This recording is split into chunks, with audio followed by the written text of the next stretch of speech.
Sa performance ko, natutuwa po ako, syempre. Dahil first time ko nga itong timbang na to, 63, mabigat nga siya. Pero andun pa din yung lakas ko, andun pa din yung speed ko. So, hindi man ako nabigay yung panalo na hinahanap natin ngayon, na hinahanap ko dito. Yun nga, lagi kong nire-respeto yung desisyon ng judges. Pero kita naman sa laro, kita din yung kahit ako alam kong lamang ako doon. Pero yun nga, nirespeto ko yung mga judges.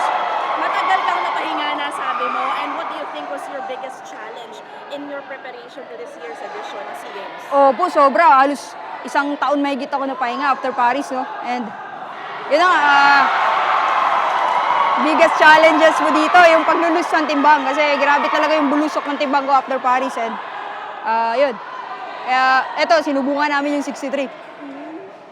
Ano yung susunod na pagpeperan mo na tournament? Asian Games, Asian Games. Yes. Ano sa tingin mo yung natutunan mo this edition of SEA Games na dadalhin mo sa susunod na tournament? Dito, hindi ko nasusubukan yung timbang na to. Ano yung mas naging mas madali sa'yo?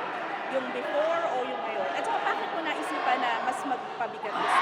Kaya yun nga, kaya ako bumigat ngayon dahil sa isang taon kong pahinga, lumaki yung timbang ko. So, isang buwan lang halos may yung training ko. So, yung preparation dito. And masaya nga ako dahil yung bilis ko, nandun pa din. And ano nga po ulit? Sorry. Ano sa tingin mo yung lesson? Lesson. Ayun nga, yung lesson ko is mag-stick ako sa 57.